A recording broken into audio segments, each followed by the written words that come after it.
Well, Consagra. Dr. Consagra received his PhD in statistics from the University of Rochester in 2022. He did a postdoc at Harvard for 2 years, and now he's an assistant professor in the statistics department at the University of South Carolina. Thank you. So I'll be talking to you about some work I've been doing for a few years now related to continuous atlas-free analysis of brain structural connectivity. So the structural connectivity or structural connectome refers to the underlying kind of physical wiring of the brain. So the pattern of physical connections that allow the brain to kind of send signals and communicate with one another. Biologically, it's this large collection of myelinated neural axons we call white matter fibers. And of course, we can't see or measure this directly in people, so we need to infer it indirectly using different neuroimaging techniques. So some key neuroscience tasks in this kind of connectivity analysis area. So prediction, we often want to kind of predict traits or disease from the structural connectivity data. Global hypothesis testing, so can we detect kind of global differences in connectivity patterns between groups, as well as kind of this local subnetwork identification task. So can we identify kind of spatially localized regions or subcircuits in the connectivity that are related to traits and disease. So the goal of the work that I'm kind of going to present here is on a very broad level is to develop a powerful statistical framework that kind of addresses these key tasks and that in some sense at least improves upon the current state-of-the-art way of doing this, which I'll introduce in a slide or two, but first I just want to kind of give you a little bit more details on the data or the raw connectivity data that we analyzed. So basically, it's this we denote it as O down here, and it's this large point set where each element in that set is basically a pair of endpoints, each of which live on the surface. So the point set itself lives on this product surface, this omega times omega space, where each omega is kind of a union of the left surface and the right surface. So I kind of pictured this up here. If you imagine each one of those red points corresponds with exactly one blue point, then you kind of have this high dimensional kind of distribution of points that live on this product manifold space. Just a brief kind of technical aside, I usually don't analyze the data directly on the surface. You do this kind of first step where you can kind of reparameterize it using spherical coordinates. And just the simplified geometry of the sphere is going to allow easier computations for the algorithms that you end up developing. I won't go into too much detail on that, but that's just kind of something that's there, so I wanted to kind of note that. Okay, so how do people typically analyze this data? So most of you probably know, usually using what's called a brain atlas. So we take this kind of a priori parcellation of the surface in these different anatomically meaningful regions. Those form kind of the nodes of this discrete network representation, and between any pair of those, you count the number of connections and you form some summary statistic that kind of measures the connectivity, and this forms a weight and a weighted edge in the network-based representation. This can, of course, be represented as an adjacency matrix, which is often called the connectome matrix, shown here. If you do this for all of the subjects in your sample, then you can kind of adapt these state-of-the-art joint network modeling or joint network embedding methods to do your prediction, your hypothesis testing, or whatever kind of downstream statistics you want. So what's kind of the drawback of this, or a problem, at least from our perspective? So we're taking this very high resolution kind of object, just point cloud and this high dimensional space. And it's a very rich structure, and it's completely independent of any a priori atlas specification and any biases that may arise there. And we're kind of discretizing it with a relatively coarse atlas, right? You see the kind of parcels are quite large compared to the underlying kind of surface patterns. So you imagine this is a relatively low resolution representation, and you may lose some fine-grained information kind of at the sub-ROI level that those connection patterns might be important for different traits or diseases that you're studying. So the goal here is, okay, can we propose a more powerful kind of representation for this object that kind of encodes more of the rich structure that we see in kind of the raw endpoint data? And you may have guessed from the title of the talk, we want to do this by kind of encoding this object into continuous functions. Particularly, we want to kind of encode it into this continuous random field that's defined on this omega times omega space. So mathematically, we propose this doubly stochastic point process model, where we assume that we observe a sample of n different structural connectivities in our sample. And the ith connectivity, so the ith point set, O sub I, we assume is driven by this latent intensity function, U sub I, such that the distribution of those endpoints is determined by this density function, F sub U, which is just formed from the underlying intensity function. So this kind of determines the spatial distribution of these points. And the key idea here is, okay, if we can estimate this latent function space, then we can just do functional data analysis on our sample of intensity functions, and we can avoid using an atlas to then analyze this data, because we can just do kind of functional data analysis on this latent function representation. Okay, just a few mathematical details of how we actually do this. So over here, we model the ith intensity function as a combination between a common mean function, this mu, plus this random series expansion over this set of separable basis functions, these psi sub k's. Each of the psi sub k's, we want those to be kind of data driven. We want to learn those from the data. So we model them as these linear combinations over the set of marginal basis functions, these phi sub j's, that are just a fixed marginal basis system on the sphere. And then the goal is basically, okay, can we take our endpoint data to then estimate our model parameters, our s's and our c's. This, on the right-hand side, is kind of the algorithm that we do this at a very high level. It's kind of this two-stage procedure. In the first stage, independently for each subject, we recover at least point-wise estimates of the underlying intensity function using this product kernel density estimator on the surface. And once we have this kind of pre-smooth intensity estimates for each subject, we feed them into this second stage piece, which is basically solving the sequence of optimization problems to select our data-driven basis functions.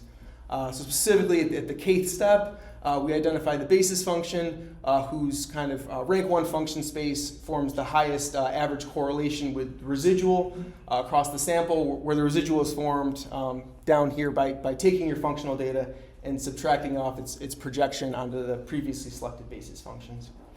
So just a brief technical detail, we do have to kind of add some penalties to properly regularize this. So the first one is just kind of a standard roughness penalty in functional data, just to promote smooth estimates. The second one is this penalty to try to promote kind of local support in the basis functions.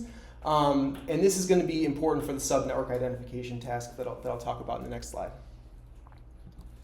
Okay, so assuming we can estimate this latent function space, now how do we do kind of statistical analysis under this data representation? It's pretty simple now. It's basically just linear statistics over the basis expansion coefficients.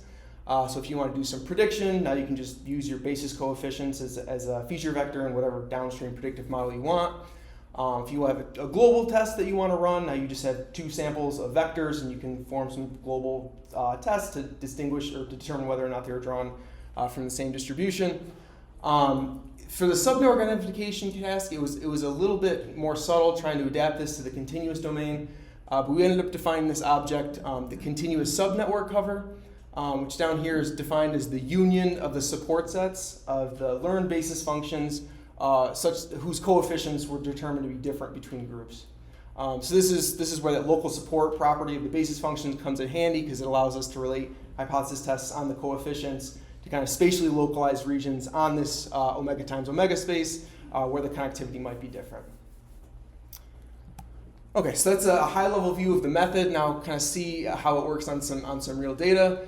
So we trialed this on some HCP data. We took a whole bunch of young adult female subjects, inferred the surface endpoints from the multimodal imaging data available, and then took a whole bunch of trait measurements related to cognition and psychiatric and sensory information, and tried to relate this to the connectivity patterns.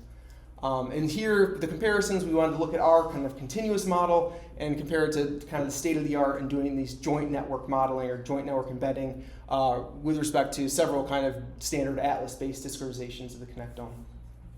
And we looked at this in the context of what we've been talking about in terms of prediction power, a global hypothesis testing task, and a subnetwork identification task. So here's some results from the prediction task. So each row here is a particular kind of trait outcome. Each column is a method, and these are basically the correlations between the true and predicted outcomes using each of these methods to form kind of embeddings that serve as feature vectors for the predictive model. So you can see that our method outperforms most of the others in most of the traits that we looked at, so this was promising. Very similar story for the global hypothesis testing task. So again, we use each of these methods to kind of form embeddings and then form a two-group test to kind of on top of these embedded data representations. This shows the negative log 10 transform p-values of detecting differences in traits over a whole bunch of different domains in cognition, emotion, and sensory. And again, we can see our method is able to detect the most global group differences across the traits that we looked at. And then finally, the subnetwork identification. This is just a particular trait that we looked at. It was basically related to an individual's impulsivity. So we kind of grouped the data based on their score into a high impulsive and low impulsive group. And we applied our method to form this continuous subnetwork cover to identify kind of regions where the connectivity might be different. On the left-hand side, these yellow regions are kind of the support sets of the significantly identified basis functions.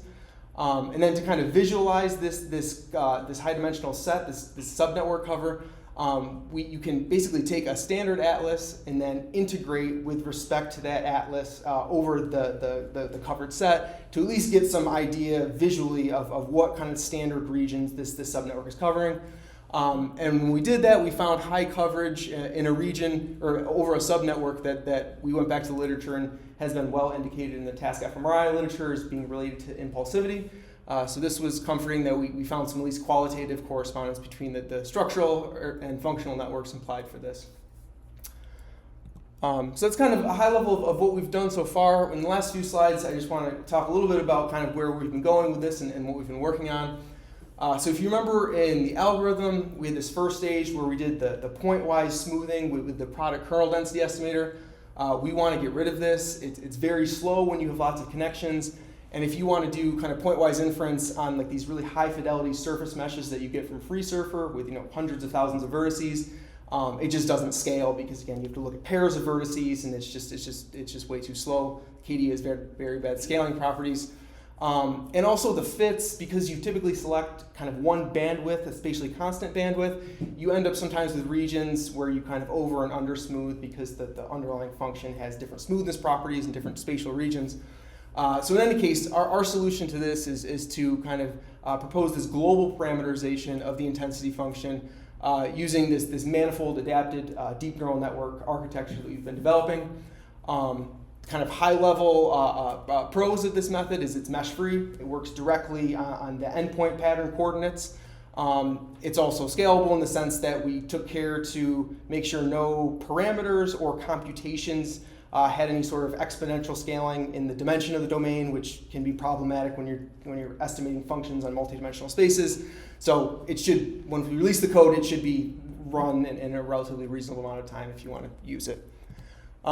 Here's just some salient, on the left is some salient details of the network architecture, but the main kind of idea is we're implicitly parameterizing the continuous field over our omega times omega space using the weights and biases of this neural network. So basically you're predicting from the spatial coordinates the log intensity function, the latent log intensity function.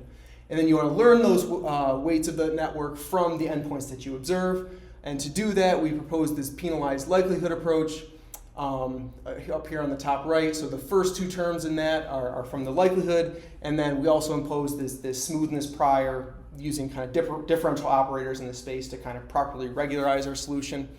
And again, we took kind of care in the optimization algorithm to handle these high-dimensional integrals and differential operators so that the computation didn't kind of explode. And again, I can talk more about this if you're interested offline, but it should be run in a reasonable amount of time if you want to use it. And just some preliminary results here. I think this is the last slide. So here we looked at marginal connection patterns coming from the frontal pole. So that's the region in black there, kind of at the front. It's all under spherical parameterization over here, but these white points are basically the endpoints that are coming from there. And the left sphere shows the density function estimate from our deep network approach, and the right is kind of a baseline just using kind of tensor product representations for the underlying intensity function. And you can see, I mean, the basis expansion approach, I mean, it gets the general features, but it really over smooths, and you're really not able to kind of capture the underlying patterns. Whereas the deep network approach really is able to fit these kind of high frequency patterns. If I had a pointer, I would point to kind of the middle where you really kind of are able to identify these edges and these like highly anisotropic regions in the density function. So this is promising to us. So just to conclude, I hope that I've shown that this continuous statistical modeling for your structural connectivity data can help kind of power your downstream statistics. But I still think there's lots of work to do in this area. From the more biological side, how to integrate kind of the subcortical connections in this framework is not immediately obvious. And then more advanced kind of functional regression models, particularly if we want to go to this kind of deep network representation of the function. How do you do regression when you're basically observations are these networks? That's not clear either. So. Thank you, and just here's my collaborators, and if you're interested, a few papers that you can check out. So thank you.